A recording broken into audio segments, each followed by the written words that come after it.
So hello everyone, my name is MAYREL from BSTM 1C. So we're going to tackle first about define or what is fire emergency. Next is list the elements of fire emergency, identify the classes of fire emergency, and lastly is identify the materials of extinguisher of fire. So for me, first thing first, my understanding or insight about fire extinguisher is first let's talk about the triangle of fire. So triangle of fire is where it all started. The fire is like air, like oxygen, heat, like electric, and lastly, and the fuel. That is the triangle of fire. So for me, the cause of fire, it is because of us. If we go somewhere, we brought something like flammable foods, and so on. So to avoid fire, we should bring back all the trash or things what we have brought in that place. Triangle of fire is no longer used but still part because there is one added, and this is already called as the fire tetrahedron. And there's an element of this fire tetrahedron, and as what Mr. Ederson demonstrated, the last part is very important, which is the self-sustaining chemical chain reaction. So there's oxygen, fuel, heat, and lastly the self-sustaining chemical chain reaction or the chain reaction. So the reason why the self-sustaining chemical chain reaction or the chain reaction is important because we should keep away the things that causing the fire. So we are the one who will control the fire, or we are the one who should keep that away from causing the fire. So next is the classes of fire. So it states there that there's a lot of classes of fire. First is the class A.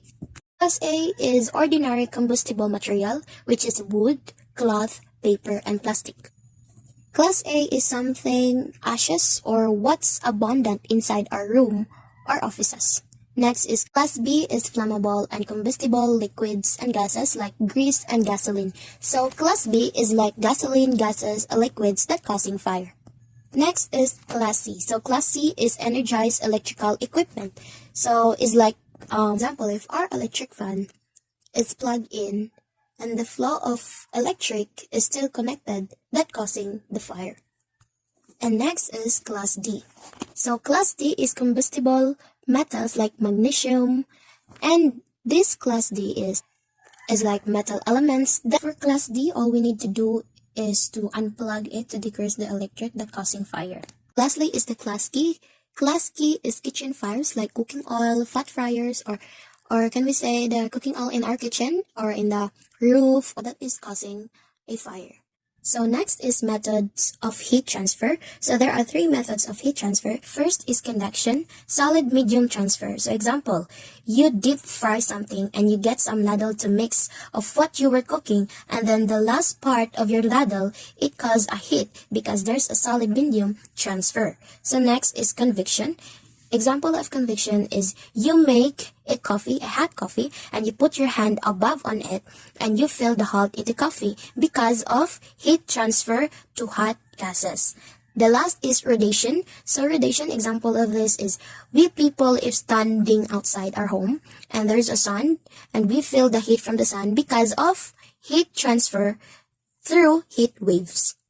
Next is part of portable fire extinguisher. So before we start, the parts of fire extinguisher is first aid for, or the extinguisher or fire extinguisher, it's for only for small fires, especially which part of our ceiling or room. So like if you saw fire in our ceiling or room, fire extinguisher is no longer used. So because fire extinguisher is for small fires only, not for big fires. So now let's talk about the parts of portable fire extinguisher. So there is operation level, so handle, pressure gauge, nozzle, hose, inspection tag. Especially in inspection tag, there is the date, remarks, and expected by. So in every houses or schools, there is someone who will inspect that extinguisher. So next is the cylinder, which is the extinguisher, all that part, and also the safety pin, and lastly the label. So to use the fire extinguisher, we need to remember the PASS or pass, pull the pin, aim the nozzle, squeeze the handle, and sweep the base of the fire. So note, or remember that before we use the fire extinguisher is we need to find first an escape room or any accessible door or window, because there's a possibility that the fire will be getting bigger, and you are need to find an accessible door to escape the room. Because fire extinguisher, remember, fire extinguisher is for small fires only, not for big fires. So as what I've learned, this is very important for us, especially student to know more about what we're going to do if there's a fire, and we don't need to panic. And also this is for stock knowledge, and so that we can help to other people when we saw a fire, not just standing there and then looking at them. So this is really helpful, and I'm really thankful that we have this kind of discussion for us to have knowledge. And thank you so much. Parts of portable fire extinguisher. So before that, we must know first what is portable fire extinguisher. So portable fire extinguishers function by releasing an extinguishing agent intended to cool the fuel, remove or displace the oxygen, or stop the chemical reaction. So next is the parts of portable fire extinguisher, which is the tamper seal, nozzle, discharge hose, valve, carry handle, operating lever, ball pin, and pressure gauge. So first is the nozzle. It is the conical end of the hose, and through it the extinguishing agent disappears. Next is the discharge hose. The hose allows the extinguishing agent to travel across the tank and reach the base of the fire. Users can aim the flow of the agent in the desired direction. Next is the valve, where it is one of the important parts that control the flow of the agent. The valve connects the carry handle and operating lever. Next is the carry handle. One of the spare parts in the carry handle. The handle allows the user to easily grasp, lift, and carry the extinguisher. Operating lever, it is the metal piece that is pressed to operate the extinguisher. The lever can only be operated when the pull pin is removed. The pull pin, it is a popular as locking pin and inserted into the valve portion to prevent accidental squeezing. In the tamper seal, it helps in keeping the pull pin in place. So next is the demonstration on how to use the fire extinguisher. So in the picture, it is the way to the position yourself and exit. Just pull out the pin, aim, and also let the base to the fire, and then turn off the regulator. So it is another method to use the fire extinguisher, which the use of pass method to put out the fire. Pass, which is the pull, aim, squeeze, and sweep. Pull the pin so that you could able to discharge the extinguisher. Aim the nozzle or outlet towards the base of the fire. Squeeze the handle together to discharge the extinguishing agent inside, releasing the handles to stop the discharge. Sweep firmly extinguisher at the base of the fire will be extinguisher from to left to right or back and forth and sweeping motion until the fire is out. When the fire is out, continue to watch the fire to ensure the fire does not. Once again, when the fire comes back, repeat the pass method. So next is the demonstration on how to use the bucket brigade. This bucket brigade is which from the method of forming human change, wherein a group of individuals transfer objects down to line to one another. So these are the easy to use. No training is required. All you have to do is to grab it, fill it with water, and throw it to the flames. Fire bucket sand is another very common failing for this type of fighting equipment. Sand is useful in many different ways, from stabbing out cigarette ends to covering of oil spill.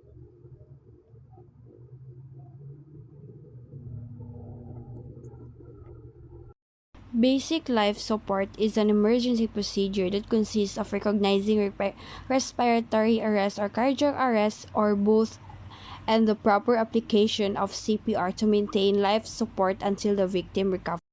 So fractures may be treated with splints to stabilize them. In order to facilitate correct bone healing and reduce pain resulting from movement, so care must be taken with the splints to reduce complication and occurrence of infection.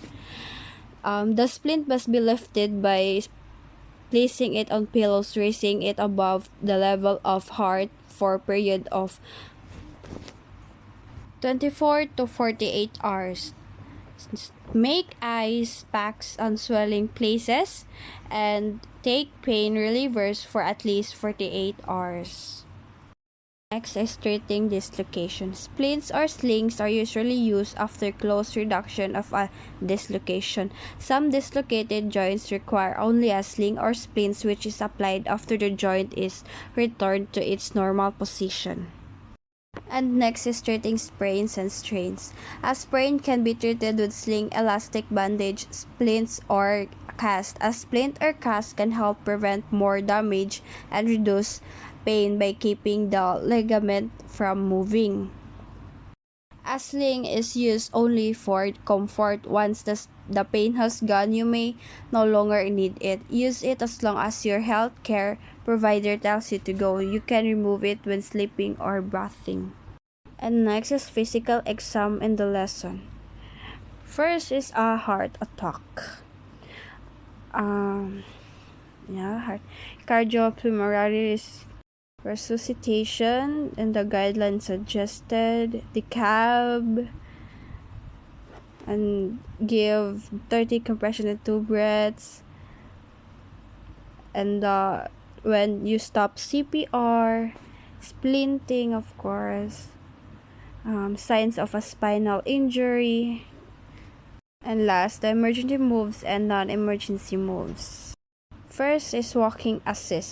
Place the patient's arm around your shoulder or waist depending on his or her size and hold it in place. Second is back straps carry. And next is blanket drag. And last, the non-emergency move. First, used to move patient when no threat to life. Second, performed by multiple rescuers. Third, not used if patient has suspected spinal injury, internal bleeding, or uncontrolled external bleeding. Next, generally used to prepare patient for transport. Next is stabilize patient before moving. And next, minimize any chance of aggravating illness or injury. And lastly, these moves are usually performed by responding EMS personnel. Good day, everyone. Now, today we will going to tackle about the basic first aid. Okay, so first aid, everyone, is the first and immediate assistance given to any person with either minor or serious illness or injury in order to preserve life or prevent the condition from worsening. Now, here in the context of training, it is a provision of initial care of an ill or injured person and usually performed by a lay person. But as you can see, everyone, there is a parenthesis indicating not limited to. That is because we cannot expect that all people in our barangay is all lay responders, right? They may be people in your barangay who are actually healthcare providers. And if you guys are familiar in this incident, where there was a nurse that is about to go to work when she passed a homeless woman who was about to give birth, and she was able to provide healthcare to that homeless woman, right? My point here is that you don't really need to be a lay persons to preserve life or to help survive someone. Okay? So, until professional care arrives or definitive medical treatment can be accessed. So, until ambulance arrive or until medical personnel who will take over to treat the patient, if you have the basic knowledge of first aid, you are able to save life. Okay? What is the basic of first aid? First aid can include cleaning minor cuts, scrapes, or scratches, treating minor burn, applying bandages, and dressing. Why is a first aid important? Proper first aid always comes across as a big respite when handling different health and medical emergencies. Besides saving the injured person's life, it helps make the recovery process faster, save huge healthcare costs, and prevent the likelihood of injury from getting worse. So we will define the first aid. We already know what is first aid since we were in elementary, high school, and college. So first aid is a bridge that fills the gap between the scene of the incident and the advanced medical help. So if we witness the incidents and we have the skill for helping the person and the knowledge, we immediate medical assistance offered to any ill or injured person, irrespective of severity of the illness, to save a person's life till medical help or ambulance arrives. So to prevent the situation from getting worse and to assist the injured person in recovering quickly, we must learn the equipment of the first aid. Well, next, list the steps in initial assessment. So we must survey the scene, equip ourselves, and appropriate personal equipment for us to give help to others. Then the access, recognize, and care assessment or concept begins with a rapid assessment, which includes performing a visual survey to assess for safety, formulate on an initial impression of the patient, and determine the need for additional resources. Next is the checking responsiveness. And then opening the airway and simultaneously checking for breathing and the pulse if the patient is unresponsive. So after you complete your rapid assessment, provide care based on the condition found. Good day, everyone. I am AZQUEEN ZARAGOZA from BSTM 1C. I will show you or demonstrate CPR and BLS in adults and demonstrate Heimlich maneuver in choking victims. Giving CPR, step 1, check the scene for safety, form an initial impression, and use personal protective equipment or the PPE. And if the person appears unresponsive, check for responsiveness, breathing, life-threatening, bleeding, or other life-threatening conditions using shout tap shout or shake and shout. Step 2. If the person does not respond and is not breathing or only gasping, call 911 and get equipment or tell someone to do so. Step 3. Check for breathing. And step 4. Give 30 chest compressions. The hand position, 2 hands centered on the chest.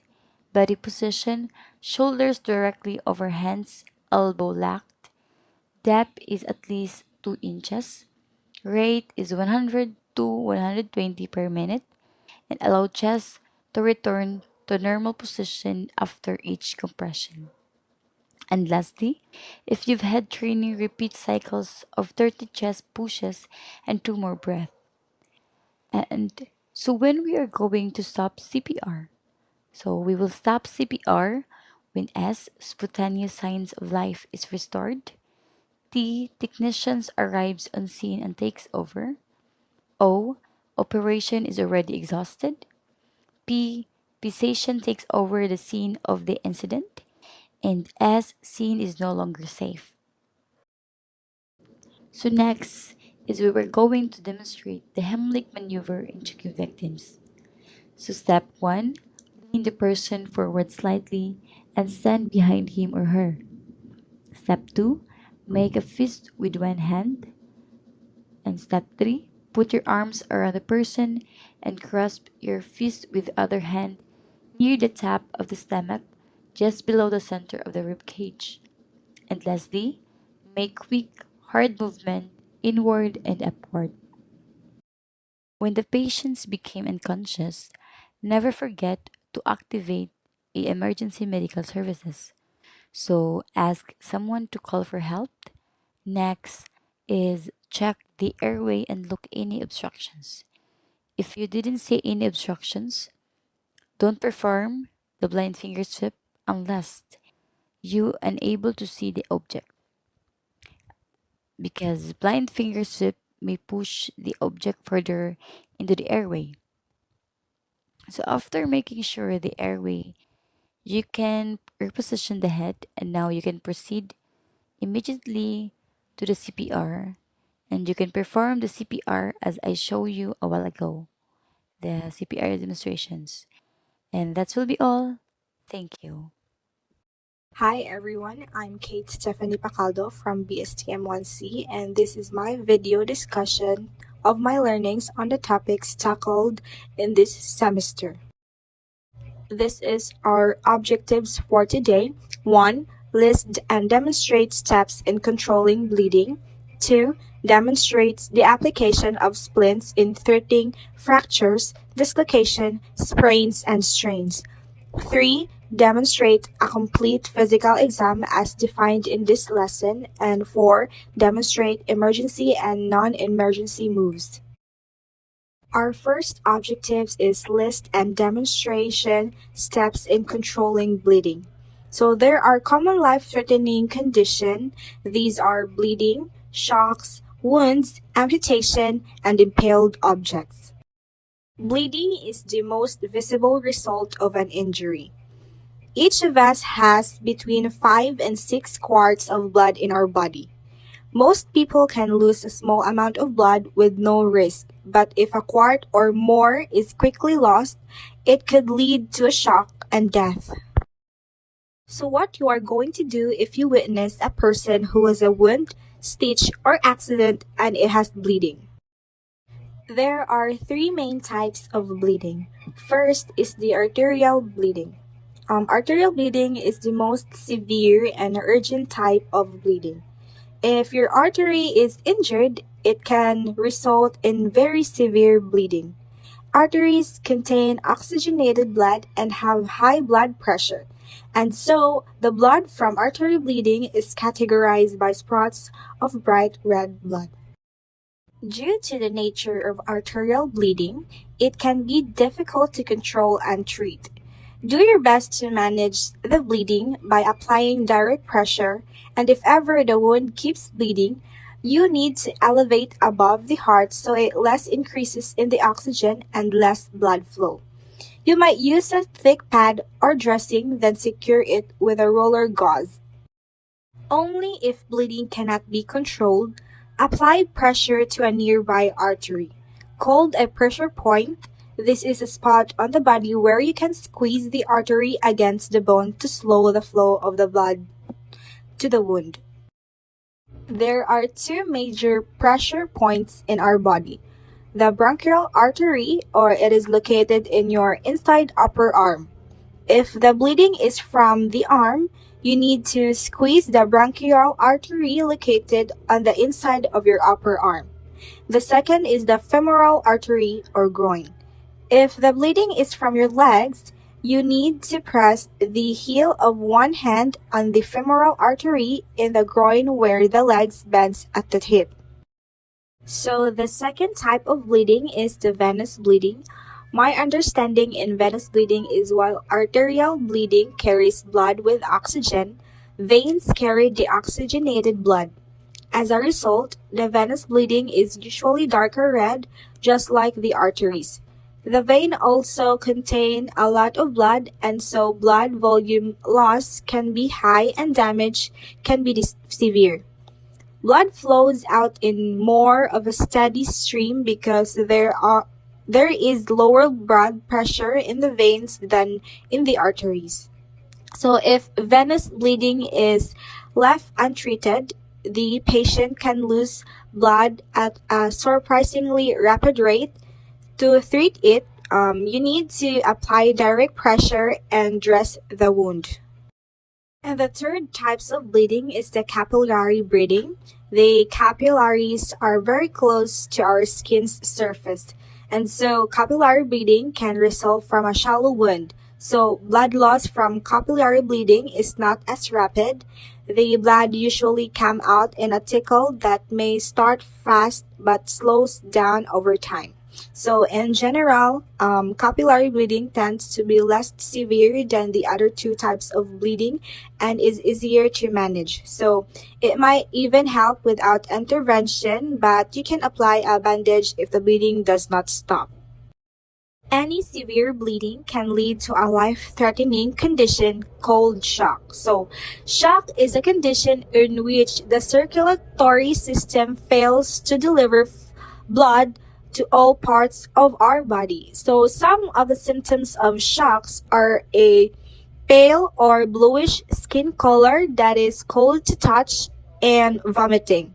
So, person in shock require immediate medical treatment, but until medical help arrive, all you can do is prevent the shock from getting worse. So here are the steps to prevent shocks from getting worse. So first, you can maintain an upper airway for breathing. Second, keep the injured person comfortable and lying down. Third, cover the injured person with a blanket to help them maintain the normal body temperature, but do not overheat. And the fourth, elevate the legs above 12 inches if you do not suspect a head, neck, or back injury. A wound is any damage or break in the surface of the skin. Applying appropriate first aid to a wound can speed up the healing process and reduce the risk of infection. So wounds including minor cuts, laceration, bites, and abrasion, and this can be treated with first aid. First thing you need to do is to control bleeding. Use a clean towel to apply light pressure to the area until bleeding stops. Be aware that some medication will affect bleeding and may not need pressure to be applied for a longer period of time. Second is gently rinse the wound with clean, lukewarm water to cleanse and remove any fragments of the dirt, as this will reduce the risk of infection. And third, cover the wound. Use a non-stick or gentle dressing and lightly bandage in place. Try to avoid using tape on fragile skin to prevent further trauma on dressing removal. So, the second objective is the application of splints in treating fractures, dislocations, sprains, and strains. There are two kinds of fractures, the closed fracture and the open fracture. So first is the closed fracture, also known as simple fractures. This is occur when the broken bones remain within the skin and does not pierce through it. Splints are commonly used in the initial management of closed fracture to immobilize the injured limb, stabilize the bone, and alleviate the pain. Splinting is closed fracture helps prevent further displacement or movement of the broken bone, promoting proper alignment and reducing the risk of complication. While the open fracture, it is called compound fractures. This is occur when the broken bone penetrates the skin, creating an open wound. Splinting is not the primary treatment for open fractures. Instead, immediate attention is given to controlling bleeding, prevention infection, and providing wound care. So what are the difference between strain and sprain? So strain refers to a muscle or tendon injury resulting from overstretching or excessive use, while sprain involves damage to ligaments surrounding a joint, resulting in pain, swelling, and limited movement. So splints are widely used in the medical field to immobilize and provide support to the injured limbs, specifically in the treatment of fracture, dislocation, sprains, and strains. So there are types of splint, the soft material and the rigid material. For the soft material, these are the folded blanket, towel, pillow, or folded triangular bandage. For the rigid materials, example, woods or plastic boards, broomsticks, books, or rolled out newspaper. There are rules in performing splinting. First, avoid manipulating the fracture too much and damaging blood vessels or nerves. Second, avoid wrapping the splint too tight and cutting off circulation below the splint. Third, check PMS before and after splinting. And fourth, check distal pulse, motor function, and sensory function. Let's move on to our third objectives, which is the demonstration of complete physical exam as defined in this lesson. So what is patient assessment? So it is the process of gathering the evaluating information about an individual's health status to determine their current condition, identify any potential problems or underlying conditions, and make informed decision regarding their care and treatment. This assessment is very useful because before we apply first aid and any basic life support, we determine first what kind of injury or what is the proper way to apply treatment to our patient. In conducting patient assessment, all victims, even those who seem alright, should be assisted as well. Verbal. Ask the patient if possible if she or he has injury, pain, bleeding, or any other symptoms.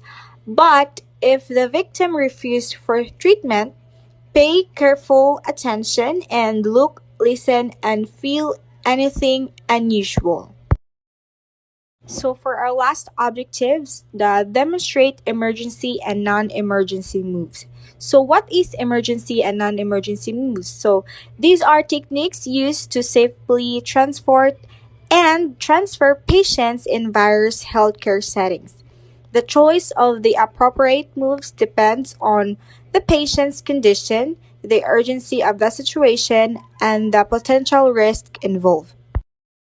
So here are some examples of emergency and non-emergency moves. So first is the emergency move. We have piggyback carry, cradle carry, firefighters carry. So for the non-emergency, for example, the extremity lift, direct ground lift, and improvised stretches. In proper body mechanics, these are crucial in both emergency and non-emergency situation to minimize the risk of injury and to ensure efficient movement. Some of the proper body mechanics is while lifting, keep your back in a neutral position, arch normally and not stiff. Bend knees, weight balance on both feet. Tighten your stomach and back muscle to maintain a correct support position and use your arms to support the person. Again, let your legs do the lifting. So I think that's all. So for what I've learned, first aid and basic life support gives us tools to prevent the situation from becoming worse. So say in some situation, if a patient doesn't receive basic first aid care immediately, their situation will progressively worse. By being able to learn and have knowledge of basic care, we can stabilize a patient until emergency medical services arrive. Thank you. Environmental protection and management. It is the understanding about the environment. The importance of environmental protection and management, it helps you identify degradation factors and implement strategies to mitigate them. It also helps you predict future impacts of environmental degradation and initiate process to minimize the effects. The objectives of this topic is to describe the characteristics of environment and environmental awareness, to know the importance of environmental protection and environmental management, and to identify the factors that affects the environment and to discuss the benefits of environmental education.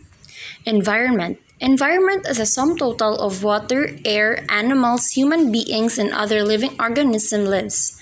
Air, water, and land constitutes our surrounding and is directly influencing us. Our environment provides a wide range of benefits such as air, the air we breathe, the food we eat, and the water we drink, as well as the many materials needed in our homes, at work, and for leisure activities. That's why it's very important to take care of our environment. Environmental awareness is being aware of state of the environment. The environment refers to all parts of nature, living and non-living. Environmental awareness is critical because it can help to minimize pollution and global warming. It can also lead to a more sustainable world by promoting renewable resources such as solar, wind, and water. As a student, it helps us understand about our decisions and actions that affects our environment and builds knowledge and skills necessary to address the complex environmental issues as well as the ways we can take action to keep our environment healthy and sustainable for the future. Being aware of the environment is particularly important given the increasing environmental challenges that we are facing, such as climate change, global warming, water scarcity, droughts, deforestation, floods, and pollution. Environmental education. It refers to organized efforts to teach about how natural environment function and particularly how human beings manage their behavior in ecosystems in order to live sustainably. It is a learning process that increases people's knowledge and awareness about the environment and associated challenges, develop the necessary skills and expertise to address the challenges and foster attitudes, motivations, and commitments to make informed decisions and to take responsible action. It is according by UNESCO Declaration 1978. Environmental education is a process which is very useful to human beings in order to manage their environment and instill the right behavior that serves as key to sustainable development. And this process allows us individuals to explore environmental issues, engage in problem solving, and take action to improve our environment. Next is environmental management. It is defined as an attempt to control human impact on interaction with environment to preserve natural resources.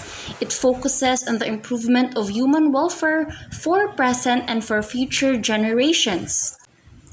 Environmental management is important because it helps you identify degradation factors and implement strategies to mitigate them. It also helps you predict future impacts of environmental degradation and initiate process to minimize the effect. Next is environmental protection. The aim of environmental protection is to reduce risk to the environment from contaminants such as hazardous materials, waste, fuels, and oils.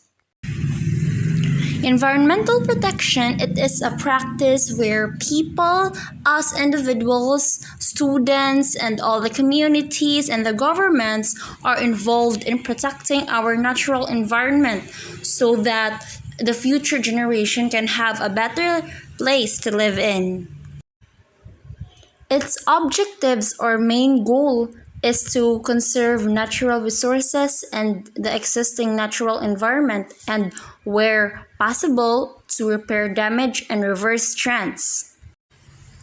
So the examples of environmental protection is reduce, reuse, recycle, volunteering in cleanups in our community, we educate people through social media or any source, and we conserve water, and we choose sustainable, and we shop wisely. And also, as you see in the picture, there are children or people planting tree. So here are the factors that affects our environment. First, impacts of technology on the environment, human impacts on the environment, impacts of population and consumption on the environment, impacts of agriculture in the environment, impacts of mining on the environment, and impacts of transportation on environment. And I will be sharing my insight of this.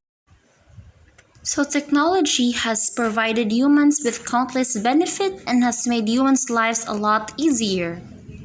but it has both positive and negative impacts on our environment.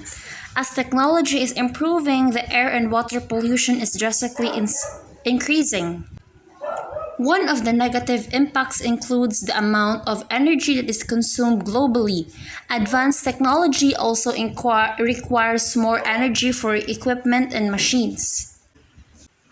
But despite the negative effects, it also have a lot of positive impacts on our life, like promoting our environment, and it also increases our promotion and awareness about our technology, and many countries are now engaged in green technology. Next is human impacts on the environment in many ways, such as overpopulation, pollution, burning fossil fuels, and deforestation. Changes like this have triggered climate change, soil erosion, poor air quality, and undrinkable water. We humans must be responsible in our actions because our actions reflect on our environment, and these actions will also affect the future generations and the environment that they will live in. Next is impact of population and consumption on the environment. The continuous growth of population lead to environmental degradation. Because more people means an increased demand for food, water, housing, energy, healthcare, transportation, and more. And all that consumption contributes to ecological degradation, increased conflicts, and higher risk of large-scale disasters like pandemics.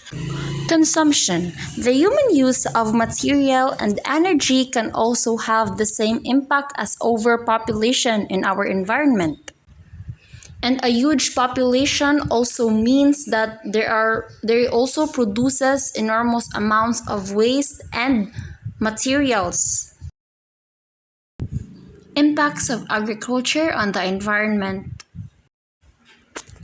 Agriculture is the leading source of pollution in many countries because of pesticides, fertilizers, and other toxic farm chemicals that can poison fresh water, marine ecosystems, air, and soil. They can also remain in environment for generations. Modern agriculture practices resulted to greater environmental degradation. Soil quality degradation such as salinity, nitrate pollution, water logging, and nutrient imbalance resulted from too much use of pesticide that has led to the evolution of more virulent and resistant pests. Next is the impacts of mining on the environment. Mining is done to extract minerals or fossil fuels from deep deposits in the soil by subsurface mining. Some examples of negative environmental impacts of mining includes climate change, deforestation, habitat destruction, pollution, soil erosion, human-wildlife conflict, and loss of biodiversity. Next is the impact of transportation on the environment. Transportation is the movement of materials and human beings from one place to another. It could be carried by several ways. It could be land or by water. Fossil fuels are usually used to run the automobiles, and the widespread of automobiles brought about significant environmental problems.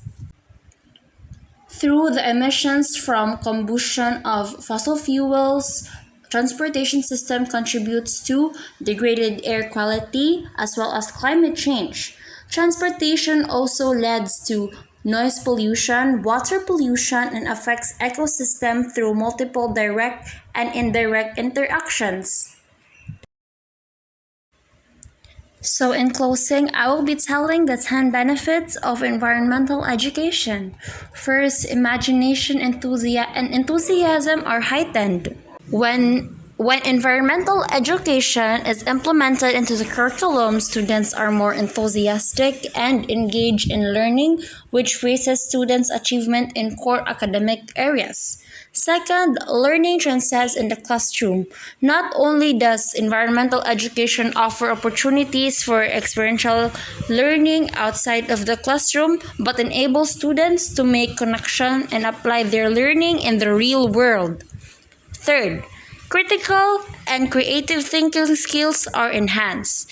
Environmental education encourages students to research, investigate, and how and why things happen and make their own decision about complex environmental issues, and this helps students to know more about the problems in our environment. 4. Tolerance and understanding are supported. Environmental education encourages students to investigate varying sides of issues to understand the full pictures. And it also promotes tolerance of different points of view and different cultures. This will help students to know and to investigate and to understand the full meaning of our environment, and it also promotes different point of views and cultures. 5. State and national learning standards are met for multiple subjects. By incorporating environmental education practices into the curriculum, teachers can integrate science, math, language arts, history, and many more into rich lessons or activity, and still satisfy numerous state and national academic standards in all subject areas. Number 6 is biophobia and nature deficit disorder declined. Environmental education lets us foster sensitivity, appreciation, and respect for our environment, because we need to explore our environment in a right way, and by exposing students to nature and allowing them to learn and play outside, they can learn and they can know more about our environment and also the environmental issues. Number 7 is healthy lifestyle are encouraged. When environmental education is implemented, students get outside and be active, and it helps them address some of the health issues that we are facing today, such as obesity, attention deficit disorder, and depressions, because a good nutrition is often emphasized through educational environment, and stress is reduced due to increased time spent in nature. Next is communities are strengthened. Environmental education promotes a sense of place and connection through community involvement. When us students, just like me, decide to learn more and take action to improve our environment and to reach out to the community, they bring help to the community together to understand and address the environmental issues that we are making. Number 9, responsible action is taken to better to environment. Environmental education helps students understand how their decisions and actions affect the environment. It builds knowledge and skills necessary to address complex environmental issues. So, this number 9 is it helps us students to understand our actions that will affect our environment, such as cutting of trees, and when we cut trees it causes deforestation, but when we plant a tree we will help our environment grow, and we will help our environment have a better air, and it will reduce pollution. Lastly, students and teachers are empowered. Environmental education promotes active learning, citizenship, and student leadership. It empowers youth to share their voice and to make a difference at their school and in their communities.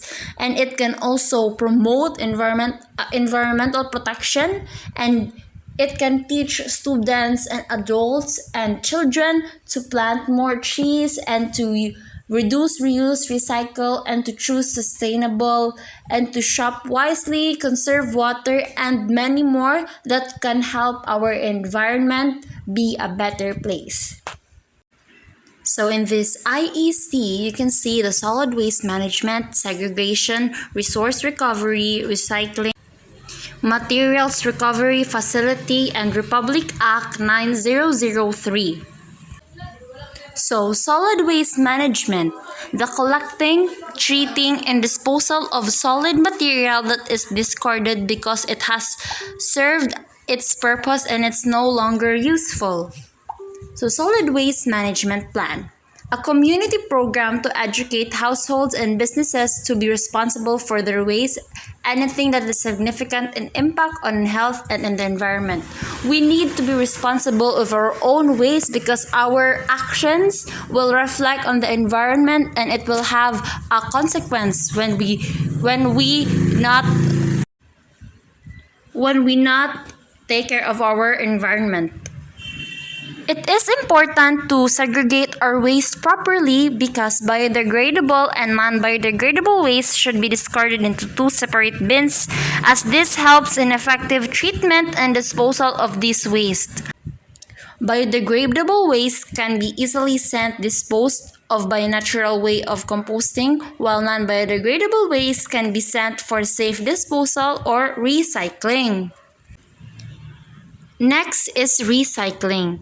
The more we recycle, the less garbage winds up in our landfills and incineration plants. By reusing aluminum, paper, glass, plastics, and other materials, we can save production and energy costs and reduce the negative impacts that the extraction and processing of virgin materials has on the environment. So when we recycle, we also help our environment grow and have less pollution. In recycling, we can use plastic bottles, our wrappers, or anything that can be reused. We should reuse it so that we can have a less polluted environment. Republic Act 9003, Ecological Solid Waste Management Act of 2000. It is an act providing for an ecological solid waste management program, creating the necessary institutional mechanism and incentives, declaring certain acts prohibited and providing penalties, appropriating funds, therefore, and for other purposes. This act shall be responsible for the collection, segregation, recycling of biodegradable, recyclable, compostable, and reusable waste. This act protects the public health and environment, properly segregate waste by placing the waste material in the right containers and areas for easy disposals. Laws promoting environmental education. An act of promote environmental awareness through environmental education and for other purposes. This act is known as the National Environmental Awareness and Education Act of 2008 and Section 2 Declaration of Policy. Republic Act 9003, January 26, 2021. This is an act providing for an ecological solid waste management program, creating the necessary institutional mechanism and incentive, declaring certain acts prohibited and providing penalties, appropriating funds thereof and for other purposes. Republic Act Number 9275 on March 22, 2004, an act providing for a comprehensive water quality management and for other purposes. Section 2 Declaration of Policy. The state shall pursue a policy of economic growth in manner consistent with the protection, preservation, and revival of the quality of our fresh, brackish, and marine waters. Republic Act 8749, June 22, 1999, Philippine Clean Air Act of 1999, an act providing for a comprehensive air pollution control policy and for purposes. Republic Act Number 9147, an act providing for the conservation and protection of wildlife resources and other habitats, appropriating funds therefore and for other purposes. 7 Principles of Environment and Environmental Laws. The 7 environmental principles is the key to understanding the environmental problems that are encountered today is to learn about our ecosystem. So the first principle is everything is connected to everything else. This principle is best exemplified by the concept of the ecosystem. And the second principle is all forms of life are important. Each organism plays a fundamental role in nature. Next principle is everything must go somewhere. When a piece of paper is thrown away, it disappears from sight, but it does not cease to exist. It ends up elsewhere. So, for example, gases are released in smokestacks may disappear, but it will end up a component of the atmosphere or brought down by rains. And the fourth principle is everything change. It is said that he only permanent things is change. As a general classification, change may be linear, cyclical, or random. As example of linear change is evolution of species, which has brought about higher and more complex types of organisms, while cyclical change may be exemplified by seasons and the rhythms of floral and faunal life stages that we go with the seasons. An example of random change is the eruption of Mount Pinatubo, which brought about great upheaval in many parts of Luzon and changes in the topography of the land. So the fifth principle is nature knows best. This principle is the most basic and in fact encompasses all the others. Humans have to understand nature and have to abide by the rules nature dictates. And the next principle is R is A infinite earth. The earth's resources can be classified as either renewable or non-renewable. Renewable resources are those that can easily be replenished by natural gases, natural cycle, while non-renewable resources are those that cannot be replenished through natural cycles. And the last principle is nature is beautiful and we are a steward of God's creation. Among all creatures, humans are the only ones made in God's image and have been given the right to have dominion over all his creations. So climate change and air pollution. So climate change is any change in climate over time, whether due to natural processes or as a result of human activity. It is a change of climate which is attributed directly or indirectly to human activity that alters the composition of the global atmosphere and which is in addition to natural climate variability observed over comparable time periods. The United Nations Framework Convention on Climate Change. So climate change is caused by the increased volume of greenhouse gases or GHG in the atmosphere. Greenhouse gases are those that absorb and re-emit infrared radiation, warming the Earth's surface and contributing to climate change on UNEP 1988. So humans are responsible for the accelerated warming of the Earth. Before the advent of human, climate changes were naturally caused. Many greenhouse gases occur naturally like methane, carbon dioxide, nitrous oxide, ozone, and even water vapor. So the warming of Earth's atmosphere results in the melting of snow covers and clearings, the rise of sea level, shorter winters, earlier springs, hotter summers, and the delayed coming of autumns, altered forests, productivity and compositions, habitat shift of some animals, changes in the behavior patterns of flora and fauna, spread of diseases, stronger and more frequent typhoons, more floods, severe droughts, stronger heat waves, and heavier rains, and more. So we all experience that kind of climate changes, and we know that it's not good. So what can be done locally? So first, mitigation, adaptation, awareness, capacity building, advocate, policy development, reduce vulnerability, develop a stable resources mobilization mechanism or system. So water sanitation and conservation. The nation faces significant challenges in terms of water and sanitation access. Our national government aims to develop an efficient water resources management systems. So drinking safe water is a global concern. Drinking water sources are progressively at risk from contamination.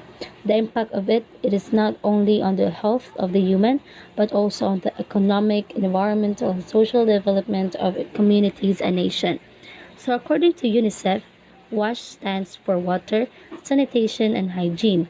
These three core issues are grouped together to represent a growing sector, which, while each of a separated field of work, each is dependent on the presence of other.